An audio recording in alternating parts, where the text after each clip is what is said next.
Hello dear student, आज एक और इम्पोर्टेंट सेशन में आप सभी का स्वागत है। तो स्टूडेंट, जैसा कि आप लोगों को पता है कि हम लोग एनसीईआरटी को कवर कर रहे हैं, जिसमें हम लोग क्लास 6 के एनसीईआरटी को चैप्टर वाइज कवर कर रहे हैं। तो आज का जो चैप्टर हमारा है वो हम लोगों ने दो चैप्टर को लिया हुआ है। चैप्टर नंबर 6 जो कि है हमारे चारों ओर के परिवर्तन, और चैप्टर नंबर 7 जो कि है पौधों को जानिए। तो देखिए, जो चैप्टर नंबर 6 है उसमें ज्यादा कुछ पढ़ने के लिए नहीं था, तो इसलिए हम लोगों ने इसको भी ले लिया। और पौधों को जानिए जो चैप्टर है काफी इंपॉर्टेंट है, तो हम लोग इसके बारे में भी काफी डिटेल में पढ़ेंगे कि कौन कौन सी चीजें हैं जो हमें जाननी चाहिए पौधों के बारे में। चलिए फिर देर न करते हुए वीडियो को शुरू करते हैं और पढ़ते हैं सबसे पहले चैप्टर नंबर 6। तो चैप्टर नंबर 6 जो हमारा है हमारे चारों ओर के परिवर्तन। देखिए, इसमें क्या दिया हुआ है, कुछ परिवर्तनों को उत्क्रमित किया जा सकता है तथा कुछ को नहीं। उत्क्रमित का मतलब क्या होता है, सिर्फ ये चैप्टर में हम लोग उत्क्रमित का अगर मतलब समझ जाएंगे तो ये चैप्टर जो हमारा है वो सॉल्व हो जाएगा। देखिए, हम लोग पहले एक एग्जाम्पल समझते हैं। अगर हम लोग गूथा हुआ आटा अगर लेते हैं, उसको बेल करके रोटी बना लेते हैं, तो क्या अगर हमारी रोटी बेकार बन गई है, खराब बन गई है, तो क्या इसको हम लोग दोबारा से फोल्ड करके आटा बना सकते हैं? तो जरूर बना सकते हैं। लेकिन अगर हम लोग जो हमारा आटा है अगर उससे हम लोग एक रोटी बना लेते हैं, तो क्या फिर रोटी से हम लोग आटा बना सकते हैं? तो नहीं बना सकते हैं। तो उत्क्रमित का मतलब ये होता है कि अगर हम लोग किसी चीज से कोई चीज बना ले रहे हैं, उसके बाद उस चीज को फिर से बिगाड़ करके फिर इस चीज में कन्वर्ट कर दे रहे हैं, तो इसी को बोलते हैं उत्क्रमित। जैसे जैसे दूसरा एग्जाम्पल हमारा है कि हम लोग एक कागज लिए हैं और उसका एक क्या बनाया है, हवाई जहाज बनाया है, खिलौना। तो जब तक हमारा मन किया हम लोगों ने इसको खिलौने के फॉर्म में रखा, फिर जब हमारा मन किया तो हम लोगों ने इसको फिर से फैलाकर पेपर फॉर्म में कर लिया। तो ये तो हो गई आपकी उत्क्रमित प्रक्रिया। लेकिन अगर हम लोग कागज में से एक हवाई जहाज के आकार को काट के निकाल दें, तो क्या ये फिर से जो है पेपर बन सकता है? तो नहीं बन सकता है। तो हम लोग बोल सकते हैं कि ये उत्क्रमित क्रिया नहीं है। आगे है, पौधों को गर्म करके या किसी अन्य पदार्थ के साथ मिश्रित करके उसमें परिवर्तन लाए जा सकते हैं। मतलब जैसे हम लोगों ने आटे को गर्म कर दिया था तो रोटी बन गया था, तो क्या हुआ था कि आटे से परिवर्तन हो गया था। उत्क्रमित क्रिया जो है अब हम लोग नहीं कर सकते हैं। तो सिर्फ इसमें इतना ही पढ़ना था कि कुछ चीजें ऐसी होती हैं जो अपने जो है पुनः फॉर्म में आ सकती हैं, जैसा वो पहले थी वैसे आ सकती हैं, और कुछ चीजें ऐसी होती हैं जो अपने जो है पुराने फॉर्म में नहीं आ सकती हैं। तो सिर्फ हमें इतना ही पढ़ना था। बढ़ते हैं अगले चैप्टर की तरफ, जो हमारा चैप्टर नंबर 7 है, पौधों को जानिए। ये काफी इंपॉर्टेंट है। तो पहला हमारा क्वेश्चन बनता है पादप जगत। देखिए, जो पादप जगत होता है उसको हम लोग फ्लोरा बोलते हैं, और जंतु जगत जो उसको होता है उसको हम लोग फौना बोलते हैं। तो पादप जगत को क्या बोलते हैं? फ्लोरा। आगे है, इस जगत में वनस्पतियों के विषय में पढ़ा जाता है। मतलब हम लोग जब भी पादप जगत के बारे में पढ़ते हैं तो हम लोग प्लांट के बारे में पढ़ते हैं। थ्रियोफ्रेस्टस को वनस्पति विज्ञान का जनक कहा जाता है। यहाँ आपका एक क्वेश्चन बनता है, जो थ्रियोफ्रेस्टस हैं उनको वनस्पति विज्ञान का जनक कहते हैं। अगर हम लोग जीव विज्ञान की बात करें तो हम लोगों ने अपने मॉक टेस्ट में देखा था कि जो जीव विज्ञान के जनक है उसको हम लोग बोलते हैं अरस्तु को। तो आगे हमारा है, जो पौधे होते हैं उनके आकार के आधार पे हम लोग कितने भागों में बांटते हैं? तो हम लोग 3 भागों में बांटते हैं, जिसमें पहला हमारा भाग है शाक। शाक कैसे होते हैं? ये छोटे होते हैं, इनका तना कोमल एवं हरे रंग का होता है। इनमें बहुत सारी शाखाएं नहीं पाई जाती हैं। यहाँ नहीं वर्ड है, इसमें शाखाएं नहीं होती हैं। अब एग्जाम्पल के माध्यम से समझेंगे हम लोग कि इसमें शाखाएं किसमें नहीं होती हैं। देखिए, क्या आपने धनिया में शाखाओं को देखा है? नहीं देखा है। धनिया में क्या होता है, एक रूट सिस्टम होता है, ये इसका रूट है, और क्या होता है, कुछ इसमें से पत्तियां निकली हुई होती है इस प्रकार से। इसमें शाखाएं नहीं होती है, ये आपकी पत्तियां हो गई, शाखाएं नहीं होती हैं। वहीं अगर हम लोग गेहूं की बात करें तो गेहूं भी जो होता है वो सिंगल होता है, या फिर अगर होता भी है तो इसी जो है जड़ के पास से ही अगला वाला गेहूं निकलता है, इस प्रकार से। धान हो गया, केला हो गया, टमाटर हो गया, तुलसी, ये सब क्या है, शाक के अंतर्गत आते हैं। अब देखिए, इतना तो ठीक है, लेकिन जो केला आपका एग्जाम्पल है वो काफी इंपॉर्टेंट है, क्योंकि ये प्रीवियस ईयर में पूछा गया है, तो इसको हम लोग मार्क कर लेंगे। जो केला है वो भी शाक के अंतर्गत आता है, क्योंकि केला के अंदर भी शाखाएं नहीं होती हैं। जो पेड़ होता है वो सिंगल पेड़ होता है, इसमें शाखाएं नहीं होती हैं। आगे बात कर लेते हैं, दूसरा जो हमारा है झाड़ी। तो पहला था शाक, दूसरा है झाड़ी। झाड़ी पढ़ लेते हैं। ये शाक से बड़े होते हैं, इनका तना कठोर होता है पर ज्यादा मोटा नहीं होता है। इनमें कई सारी शाखाएं होती हैं जो तने के आधार के पास से निकलती हैं। देखिए, हम लोगों ने शाक में पढ़ा था कि वो छोटे होते हैं, तो यहाँ झाड़ी जो है शाक से बड़े होते हैं। तना भी कठोर होता है, ज्यादा मोटा भी नहीं होता है। कई सारी शाखाएं भी होती हैं, उसमें शाखाएं नहीं थी। उदाहरण से समझते हैं, जैसे गुलाब हो गया, नींबू हो गया, गुड़हल हो गया, तो ये सब क्या है, झाड़ी आकार में पाए जाते हैं। तो यहाँ क्या है, ये झाड़ी आकार में है आपका हमारा जो फिगर नंबर बी है। जो ए है वो तो शाक है, जो बी है वो झाड़ी का एग्जाम्पल है। अगला पढ़ लेते हैं वृक्ष। ये झाड़ी से बड़े होते हैं, मतलब जो झाड़ी था वो साग से बड़ा था, अब जो वृक्ष है वो झाड़ी से बड़ा है। इनका तना मोटा और गहरे भूरे रंग का होता है। तो ये जो वृक्ष हमारा देख रहे हैं, इसका जो तना होता है ये मोटा होता है और गहरे भूरे रंग का होता है। इसमें कई सारी शाखाएं होती है जो तने के ऊपरी भाग से निकलती है। क्या करती है? तने के ऊपरी भाग से निकल रही हैं जितनी भी शाखाएं हैं। तो ये आपका जो सी फिगर है वो है वृक्ष का। जैसे आम का वृक्ष हो गया, अमरूद का वृक्ष हो गया, जामुन हो गया, नीम हो गया, कीकर हो गया, पीपल हो गया। तो देखिए इसमें क्या करना है, हमें एग्जाम्पल याद करने हैं कि किस में कौन सा एग्जाम्पल आएगा। ये जो साग वाला एग्जाम्पल आप लोग केला को जरूर याद रखेंगे। आगे पढ़ लेते हैं हम लोग। उपरोक्त विभाजन के अलावा उन पौधों को जो अत्यंत कमजोर होते हैं एवं सीधे खड़े नहीं हो सकते हैं, दो भागों में विभाजित किया गया है। पहला जो हमारा है बिसर्पी लता। देखिए कुछ पौधे ऐसे भी होते हैं जो खड़े नहीं हो पाते हैं। अभी तक हम लोगों ने साग पढ़ा तो वो भी खड़े हो पा रहे थे, झाड़ी पढ़ा वो भी खड़े हो पा रहे थे, पेड़ वृक्ष को पढ़ा। आगे देख लेते हैं बिसर्पी जो लता होती है। लता मतलब फैला हुआ कोई चीज। तो एक तो होता है जो जमीन पर फैला होता है और एक होता है जो चढ़ता है, किसी आधार के ऊपर चढ़ता है। तो बिसर्पी लता के बारे में पढ़ लेते हैं। ये पौधे जमीन पर फैल जाते हैं, जैसे पुदीना हो गया, खरबूज हो गया, खीरा हो गया आदि। जितने भी चीजें हम लोग देखते हैं, देखिए ये बिसर्पी लता का एग्जाम्पल है। ये क्या है? जमीन पे फैला हुआ है। तो ये आपका बिसर्पी लता हो गया। दूसरा आपका है आरोही लता। आरोही लता का मतलब होता है किसी ढांचे के ऊपर चढ़ जाना, किसी ढांचे की सहायता से ऊपर चढ़ जाना। जैसे मनी प्लांट हो गया, मटर हो गया, ये सब क्या करते हैं? किसी ढांचे के ऊपर चढ़ते हैं। यह है हमारा मनी प्लांट का पेड़। ये एक आपका स्तंभ रखा हुआ है जिसपे ये चढ़ रहा है। तो ये आपका दो प्रकार का इसमें हो गया। आगे देख लेते हैं हम। लगभग सभी पौधे में जड़, तना, पत्ती एवं फूल पाए जाते हैं। शैवाल काई में ये चीजें दिखाई नहीं देती है। देखिए जो हम लोगों ने कल का जो मॉक टेस्ट किया था उसमें मैंने बताया हुआ था कि जो शैवाल होते हैं वो थैलोफाइटा में रखे जाते हैं। थैलोफाइटा क्यों रखे जाते हैं? क्योंकि इनमें जो जड़, तना और पत्ती होती है उसका डिफरेंट हम लोग नहीं कर पाते हैं। जो काई होती है, क्या उसको हम लोग देख के बता सकते हैं कि कौन सा जड़ है, कौन सा तना है और कौन सी पत्ती है? नहीं बता सकते हैं। तो यही बात है कि शैवाल में ये चीजें दिखाई नहीं देती है, इसलिए हम लोग इसको थैलोफाइटा में रखते हैं।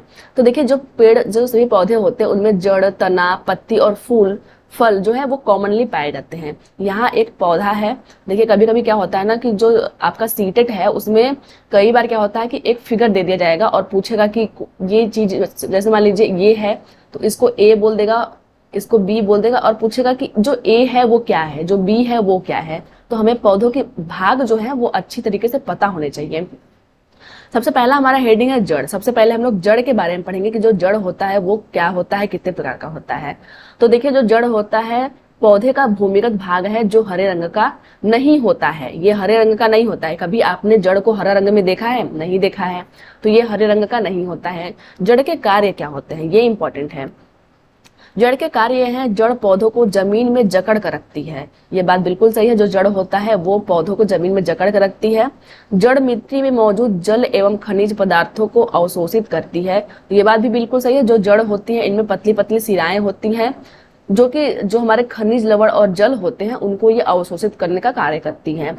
आगे है कुछ जड़ें भोजन एकत्रित करती हैं। तो ये भी बात बिल्कुल सही है। जैसे हम लोग मूली पढ़ते हैं, गाजर पढ़ते हैं, सलजम पढ़ते हैं, ये क्या करते हैं? भोजन एकत्रित करते हैं। आगे देख लेते हैं प्रकार। जड़ जो होते हैं वो कितने प्रकार के होते हैं? तो मेनली जो जड़ होते हैं वो दो प्रकार के होते हैं। वैसे जो जड़ होते हैं वो कई प्रकार के होते हैं, लेकिन मेनली अगर हम लोग देखें तो वो दो प्रकार के होते हैं। कौन कौन से होते हैं? पहला हमारा हो गया मूसला जड़ और दूसरा हमारा हो गया झकड़ा जड़। तो देखिए मूसला जड़ जो होती है, जैसे मटर हो गया, चना हो गया, सरसों, तुलसी, जामुन, आम आदि, ये जो पौधों में जो पाई जाने वाली जो जड़ें होती हैं वो होती है मूसला जड़। मूसला जड़ें जो हम खाते हैं, ये देखिए यहाँ से क्वेश्चन बनता है कि मूली, गाजर, सलजम, शकरकंद, टाइपियोका, चुकंदर, ये सब क्या है? जड़ है या फिर तना है? तो हमें याद रखना है कि ये सभी जड़ के अंतर्गत आते हैं। और जड़ में भी किस प्रकार में आते हैं? तो ये मूसला जड़ के अंतर्गत आते हैं। तो हम लोग को एग्जाम्पल इसका याद करना है। मूसला जड़ के अंतर्गत मूली, गाजर, सलगम, शकरकंद, टैपियोका। टैपियोका आप लोग याद रखेंगे क्योंकि ये केरल में खाया जाता है, केरल में। अगला है चुकंदर आदि। तो इन सबको याद रखेंगे क्योंकि ये लोग मूसला जड़ के अंतर्गत आते हैं। अगला हमारा है झकड़ा जड़। देखिए ये एग्जाम्पल है ना मूसला जड़ का। मूसला जड़ में क्या होता है, एक जो मेन जड़ होता है वो जाता है आपका नीचे और थोड़ी हल्की हल्की सिराएं उससे निकली होती हुई, ये आपका हो गया मूसला जड़। लेकिन जो झगड़ा जड़ होता है वो जड़ के पास से ही कई भागों में डिवाइड होती है, जैसे एक जड़ इधर जा रहा है, एक जड़ इधर जा रहा है, एक जड़ इधर। तो ये सब क्या होती है, अपने बेस से ही ये लोग डिवाइड होती हैं। तो जो झगड़ा जड़ है उसमें जैसे गेहूं हो गया, घास हो गया, केला हो गया, मक्का, गन्ना आदि पौधों में पाई जाती है। तो हमें इसका एग्जाम्पल याद रखना है। यहाँ भी केला है तो याद रखेंगे जो केला होता है उसमें झकड़ा जड़ पाया जाता है। आगे पढ़ लेते हैं, झकड़ा जड़ें निम्नलिखित प्रकार की होती हैं। देखिए जो मूसला जड़ था वो तो नॉर्मल था, लेकिन जो झकड़ा जड़ है वो कई प्रकार के हैं। पहला हमारा है रेसेदार, ये जड़ें रेसे के रूप में होती है। उदाहरण में हमारा है कि प्याज, लहसुन और घास। देखिए अब बात होती है जो प्याज होता है, प्याज का कौन सा भाग हम लोग खाते हैं, तो प्याज का हम लोग तना खाते हैं। क्यों? क्योंकि ये जो आप जड़ें देख रहे हैं, ये जो आपका स्ट्रक्चर दिख रही है ये तो जड़ है और इसको हम लोग निकाल के फेंक देते हैं। खाते क्या है, ये आपका खाते हैं, ये वाला पोर्शन खाते हैं। तो ये क्या है, ये तना है। तो जो प्याज लहसुन होता है उसका हम लोग तना खाते हैं। आपका एक क्वेश्चन यहाँ भी बनता है। तो जो रेसेदार जड़ें होती हैं, रेसे के रूप में होती हैं, आप लोग देख रहे हैं ये रेसे के फॉर्म में है, तो ये आपका प्याज लहसुन और घास में पाई जाती हैं। दूसरा हमारा है परजीवी। परजीवी जड़ें कौन सी जड़ें होती हैं, ये जड़ें दूसरे पौधे को ऊपर रहती हैं, जैसे अमर बेल। आप लोगों ने गांव में देखा होगा कि कोई अगर पेड़ है उसके ऊपर इसकी तरह स्ट्रक्चर होते हैं, येलो येलो कलर में होते हैं और पूरे पेड़ पे ये फैले हुए होते हैं। कुछ टाइम बाद ये क्या होता है, ये जो पेड़ होता है इससे ये जो न्यूट्रिएंट्स होते हैं उसको खींच लेते हैं और जो पेड़ होता है वो सूख जाता है। तो ये अमर बेल है, तो ये परजीवी जड़ों के अंतर्गत आता है। अगला हमारा है अवस्तंभ जड़ें, ये इंपॉर्टेंट है। अवस्तंभ जड़ें, ये जड़ें भूमि के ऊपर तने से निकलती हैं। ये आप लोग बाजरा का देख रहे हैं, इसमें क्या है, ये आपका ऊपर निकला हुआ जड़ें हैं। ये क्या है, तने जो है तने से निकलती है, ये तना जो हमारा है वहां से ये जड़ें निकल रही हैं।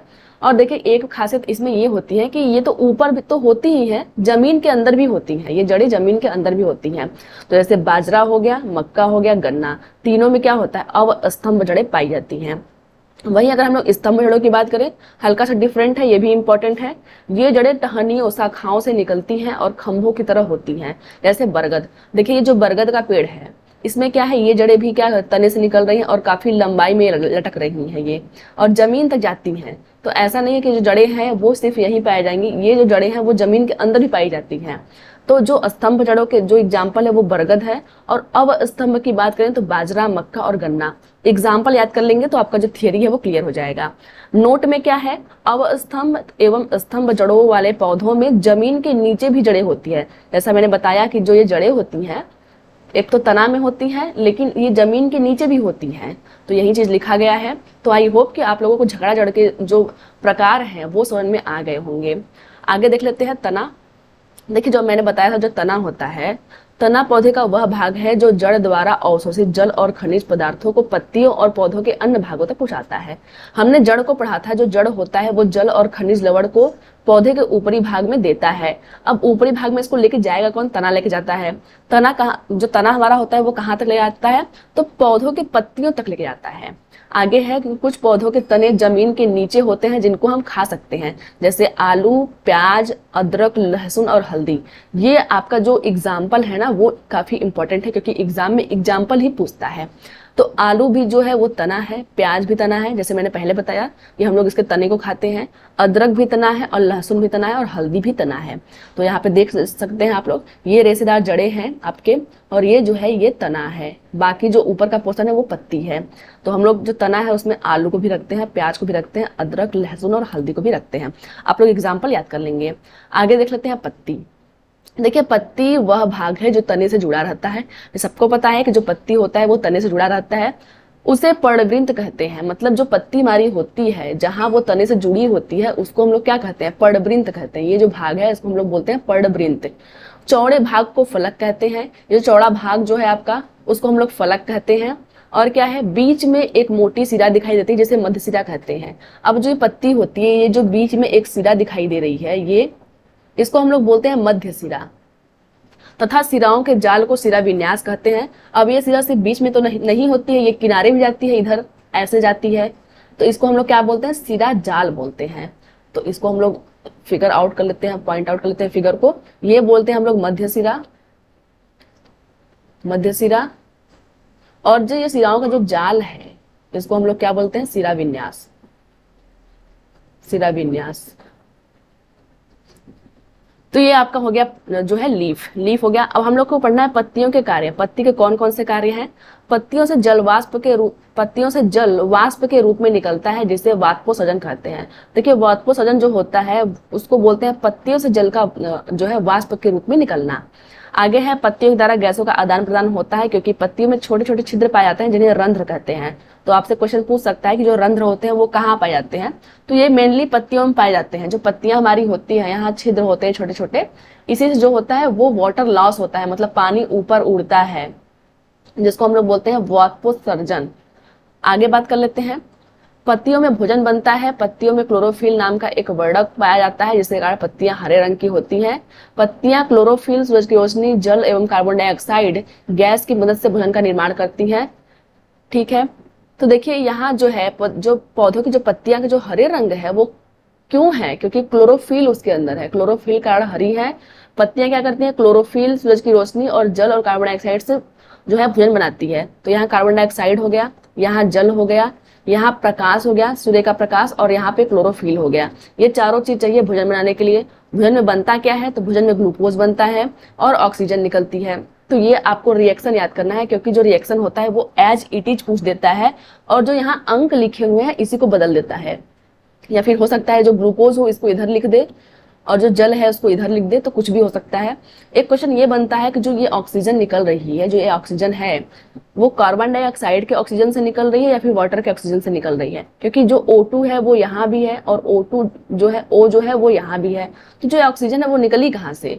तो वो निकली है आपके जल से। हम लोग याद करेंगे जो ऑक्सीजन ये है वो हमें जल से प्राप्त हुई है। और यहाँ याद रखना है कि प्रकाश और क्लोरोफिल की उपस्थिति में होता है। आगे पढ़ लेते हैं। नोट, प्रकाश संश्लेषण लाल रंग में सबसे अधिक एवं बैगनी रंग में सबसे कम होता है। ये हमें याद करना है, पॉइंट आप लोग नोट करेंगे कि जो लाल रंग में सबसे अधिक होता है और बैगनी रंग में सबसे कम होता है। आगे है कैक्टस, जिसको हम लोग बोलते हैं नागफनी। पौधे में प्रकाश संश्लेषण उसके हरे तनों में होता है क्योंकि पत्तियां कांटों के रूप में होती है। देखिए जो नागफनी होती है वो जो स्ट्रक्चर है वो कुछ इस प्रकार से होता है, ये गोले गोले होते हैं। तो ये जो इसका तना है उसमें जो होती है कांटे निकले रहते हैं इस प्रकार से। तो ये जो है ना, ये पत्तियां हैं, जो कांटे होते हैं वो पत्तियों का रूप ले लेते हैं। क्यों? क्योंकि वाटर लॉस अधिक ना हो। तो ये जो तना आपका हरा वाला जो पार्ट होता है, प्रकाश संश्लेषण इसी के अंतर्गत होता है। तो हम लोग ये भी याद रखेंगे क्योंकि पूछ सकता है आपसे कि जो नागफनी होता है उसका प्रकाश संश्लेषण कहाँ होता है। तो हम लोग पत्ती नहीं बोलेंगे, हम लोग बोलेंगे हरे तनों में होता है। तो आप लोग इसको ध्यान रखेंगे। देखिए जितने भी पॉइंट है वो NCERT से है, तो जितने भी पॉइंट है वो जरूरी है, आपको एक एक पॉइंट को ध्यान रखना है। आगे पढ़ लेते हैं। पत्तियों के ऊपर जो रेखाएं दिखाई देती है उन्हें सिरा कहते हैं। इसके पहले हम लोगों ने पढ़ लिया है कि जो पत्तियों के ऊपर जो रेखाएं दिखाई दे रही है इनको हम लोग सिरा बोलते हैं। और सिराओं की व्यवस्था सजावट सिरा विन्यास कहलाती है। इसको भी हम लोगों ने पढ़ लिया है। सिरा विन्यास दो प्रकार का होता है। ठीक है, कौन कौन सा प्रकार है? एक है जालिका और एक है समानांतर। तो देखिए जो सिराएं हैं, जो सिरा विन्यास है वो दो प्रकार की होती है, एक जालिका है और एक समानांतर है। तो ये जो पहला हमारा है वो जालिका है। आप देख रहे हैं ये कई सिराएं इससे निकली हुई है जो कि जाली का रूप बना रही है। एक ये आपका हो गया जाली फॉर्म। और एक होता है समानांतर। तो आपने कभी कभी मक्के में देखा होगा, एक सीधी जाती है उसमें ये वाला जो पोर्शन है वो नहीं रहता है। तो ये आपका हो गया समानांतर। इसके बारे में हम लोग पढ़ लेते हैं।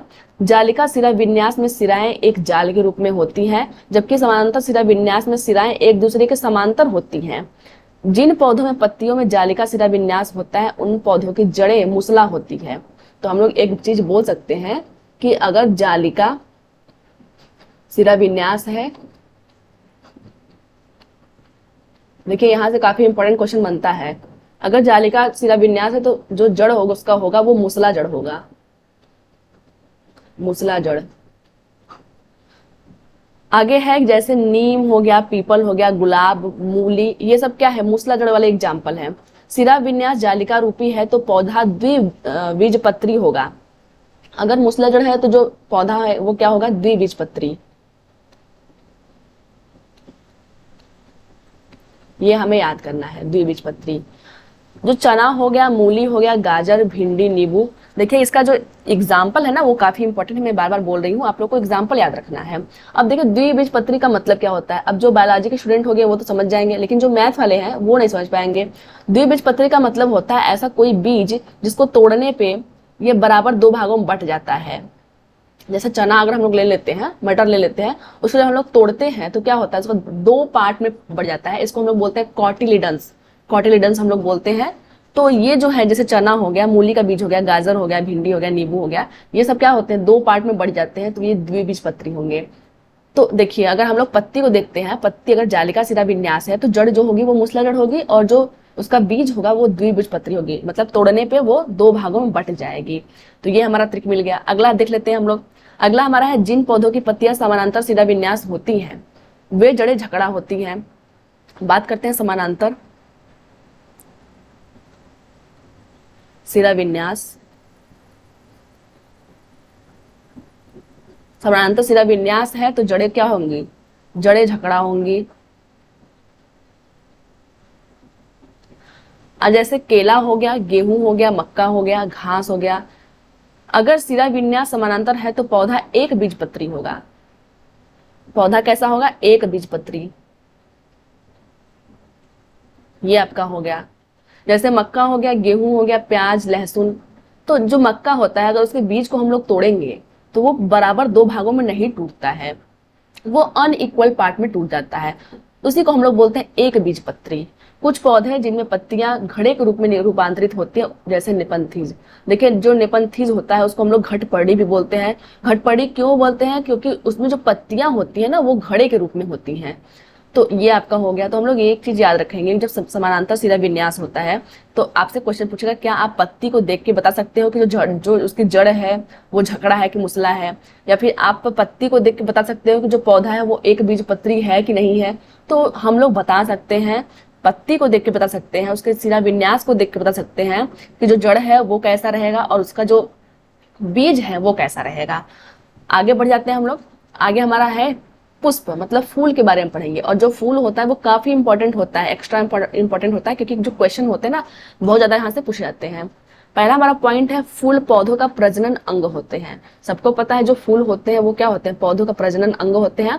दूसरा है फूलों के भाग। फूलों के कौन कौन से भाग होते हैं, तो देखिए जो फूल होते हैं उनके चार मुख्य भाग होते हैं। एक होता है बाह्य दल, एक होता है दलपुंज, एक होता है पुंकेसर और एक होता है स्त्री केसर। तो पहले हम लोग बाह्य दलपुंज के बारे में पढ़ेंगे। फूल के नीचे मौजूद हरी पत्ती संरचनाएं बाह्य दलपुंज कहलाती हैं।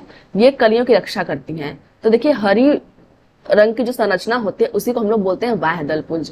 अब जो ये फिगर है, जो गुलाब का ये फिगर है, ये जो पार्ट है उसका है, ये जो हरा कलर का जो पार्ट है उसको हम लोग बोलते हैं बाह्य दलपुंज। और ये हर एक फूल में पाया जाता है क्योंकि ये क्या करता है, कलियों की रक्षा करता है। यहाँ भी देख सकते हैं आप, ये जो आपका ग्रीन कलर में दिखाई दे रहा है वो क्या है, बाह्य दलपुंज। और जो बाह्य दलपुंज होता है वो अधिकतर आपको ग्रीन कलर में ही दिखाई देंगे और किसी कलर के नहीं रहेंगे ये। तो हमें ये भी याद रखना है, ये इनका जो वर्क है कि ये क्या करते हैं, कलियों की रक्षा करते हैं, ये इंपॉर्टेंट है। अगला हमारा है दलपुंज, जिसको हम लोग बोलते हैं पंखुड़ियां। जो पंखुड़ियां होती हैं वो रंगीन होती हैं और अलग अलग फूलों की पंखुड़ियां अलग अलग रंग की होती हैं। पंखुड़ियां कीड़ों मकोड़ों, तितली, भौरा, पक्षियों आदि को आकर्षित करती हैं। तो देखिए जैसे गुलाब है तो जो इसकी पंखुड़ियां है ये आपकी हो गई पंखुड़ी। जो इसकी पंखुड़ियां है वो क्या है, पिंक कलर में है।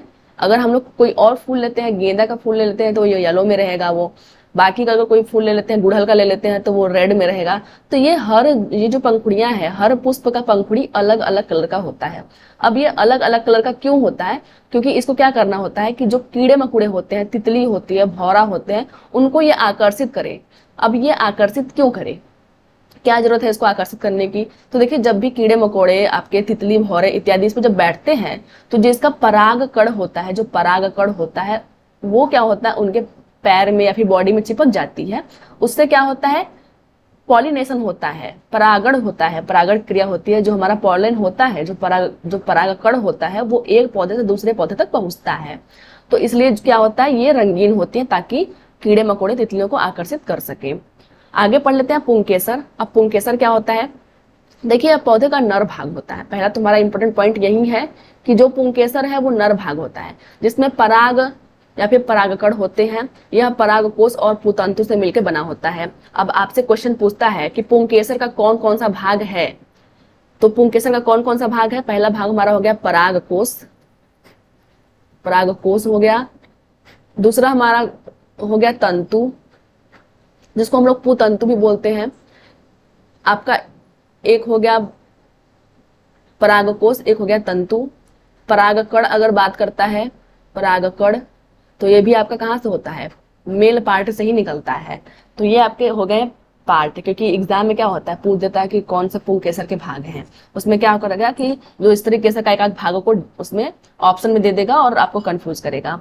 और पढ़ लेते हैं स्त्री केसर। तो जो देखिए, जो स्त्री केसर होता है वो पौधे का मादा भाग होता है, जैसे नाम इसका इंडिकेट कर रहा है स्त्री केसर, तो ये मादा भाग होता है। इसमें वर्तिकाग्र, वर्तिका, अंडाशय और बीजांड पाए जाते हैं। ये इंपॉर्टेंट है। जो स्त्री केसर होता है वो किससे बना होता है? वो बना होता है वर्तिकाग्र, और क्या है? वर्तिका, अंडाशय, बीजांड, 4 चीज होते हैं स्त्री केसर के अंतर्गत। आगे है परागण के पश्चात अंडाशय फल बनाता है और बीजांड बीज बनाते हैं। ये मोस्ट इंपॉर्टेंट है। ये दोनों जो पॉइंट है वो काफी इंपॉर्टेंट है। पहले तो पूछ देगा कि जो आपका स्त्री केसर वाला जो पोर्शन है उसमें कौन कौन से पार्ट होते हैं, तो आपको पार्ट याद रखना है कौन कौन से पार्ट हैं। और पूछ सकता है कि जो आपका फल है वो किस चीज से बनता है, तो वो बनता है आपका अंडाशय से। और जो बीज होता है वो किससे बनता है? बीजांड से। ये हमें याद रखना है, क्योंकि पूछ देता है फल किससे बनता है और दे देता है ऑप्शन में वर्तिका से बनता है, वर्तिकाग्र से बनता है, अंडाशय से बनता है, फिर बीजांड से बनता है। तो हमें और याद रखेंगे जो अंडाशय है वो क्या बनाता है? फल बनाता है। और जो बीजांड है वो क्या बनाता है? बीज बनाता है। तो ये दोनों जो पॉइंट है वो काफी इंपॉर्टेंट है, पुंकेसर और स्त्री केसर। तो फ्रेंड्स, ये तो थी आज की वीडियो। आज की वीडियो में हम लोगों ने क्वेश्चन को नहीं किया है, क्योंकि प्रीवियस ईयर में ढेर सारे क्वेश्चन इस टॉपिक से पूछे गए हैं। उसको हम लोग एक मॉक टेस्ट के अंतर्गत पूरे जितने भी क्वेश्चन पूछे गए हैं उसको हम लोग ले लेंगे। तो अगर आप आज की वीडियो आपको पसंद आई हो तो वीडियो को लाइक कीजिए। अगर आपने चैनल को सब्सक्राइब नहीं किया, चैनल को सब्सक्राइब कीजिए। चलिए मिलते हैं फिर किसी वीडियो में, तब तक के लिए धन्यवाद।